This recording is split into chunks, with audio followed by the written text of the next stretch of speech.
Hello friends, আমি ভিডিওটা শুরু করেছিলাম 21 তারিখে।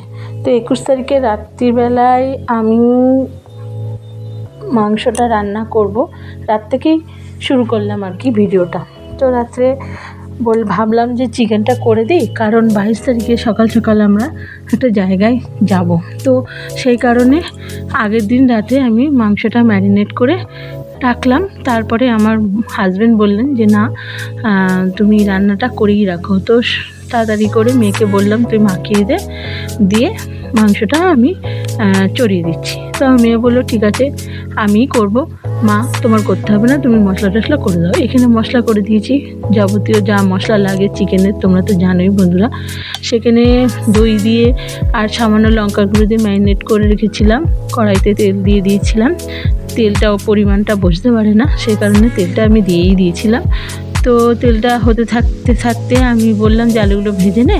তো বলে তুমি আলুগুলো ভাজো। তো আমি আলুটা ভেজে দিলাম। আলুটা ভেজে বেশ লাল লাল করে ভেজে আলুটা তুলে দিলাম। তারপরে কড়াইতে আলুগুলো তোলা হয়ে গেলো। তারপর সাথে সাথে মেয়ে চলে এলো। মেয়ে কড়াইতে পেঁয়াজ দিয়ে দিল। দেখো পেঁয়াজটা দিয়ে মেয়ে মাংসটা চড়াতে শুরু করে দিল। বললো আমি মাংসটা করি। আমি বললাম লঙ্কার গুঁড়ো দিস না, কাঁচা লঙ্কা দিয়ে কর। তাহলে কাঁচা লঙ্কা দিয়ে মাংসটাও রান্না করলো। এর মধ্যে আদা জিরে যা দেওয়ার তাই দিলাম। তো এখানে মশলাটা কষতে থাকলো। কষতে যতক্ষণ না আমি বললাম যে জল না তেল না করে, তারপর ততক্ষণ তুই নাড়তে থাক। তারপরে মাংসটা দিয়ে দিল। আসলে দেখো কোনোদিনও রান্নাবান্না অত রান্নার দিকে যায় না, কিন্তু এখন একটু টুকিটাকি রান্নাগুলো করে, চিকেনগুলো হলে করে দেয়। তো সেই কারণে চিকেনটা দই করছে। তো দেখো এবার এদিকে আমি রাতে চলে এলাম ডিনারে। আজকে চিকেনটা করছে, আমি রুটিটা খেতে হবে। তো সেই কারণে রুটি আলুর তরকারি রাতের জন্য করেছিলাম, আর মিষ্টি নিয়ে এসেছিলাম। তো মেয়েকে বরকে খেতে দিয়ে দিলাম। আমি বললাম যা তুই খেয়ে নে, আমি বাদবাকিটা করি। তো সেখানে ও তাড়াতাড়ি করে ওটা করতে দিয়ে আমি এদিকে খেতে রাতের খাবারটা বেড়ে নিলাম, দিয়ে করলাম। এইবার মাংসটা এদিকে আমি গিয়ে একটুখানি দেখে নিলাম যে হয়েছে কি না। দেখলাম যে না, এখনো হয়নি, সে কারণে রেখে দিলাম। এবার এই মাংসটা এই অবধি করেই আমি রেখে দিয়েছিলাম। এইবার ভাবলাম যে বাদবাকিটা সকালবেলায় একটুখানি দেখবো, যেহেতু এটা পরের দিন সকালে আমাদের একটু কাজ আছে বলে বেরোতে হবে। ওই জন্য রাতের রান্নাটা আমি করে রেখেছিলাম, যাতে পরদিন সকালে আমাদের অসুবিধা না হয়, গিয়ে আবার আসতে হবে তার জন্য।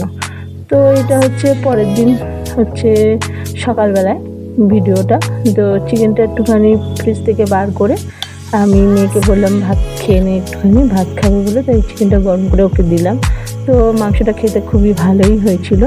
তো আমরা খেয়ে আমরা বেরোবো, ওই কারণে খেতে দিচ্ছিলাম রুটি দিয়ে। ভাবলাম যে খেয়ে আমরা বেরোবো। এসে সকাল সকাল উঠে চাটা খেয়ে নিয়ে এবার ভাতটা বসিয়ে দিয়ে এবং রান্নাটা করে শুধু ভাতটাই করলাম, আর একটু চা খেয়ে আমরা বেরিয়ে পড়েছিলাম।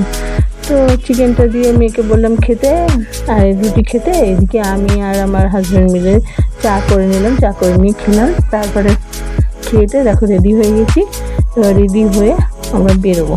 সেখানে একটা টোটো নিলাম, আমার একটা কাজ ছিল, সেই টোটো নিয়ে আমি একা বেরিয়ে গেলাম। গিয়ে সেই কাজটা সেরে ওখান থেকে সোজা স্টেশন থেকে পলতা স্টেশন দেখাচ্ছি, আমি পলতায় নেমে পড়েছি। পলতায় আমাদের একটা কাজ ছিল। সেই জন্য কাজটা সেরে তারপরে আমরা একটু চা বিস্কুট খেয়ে আবার পলতা থেকে রানাঘাটে আসার ট্রেন ধরবো।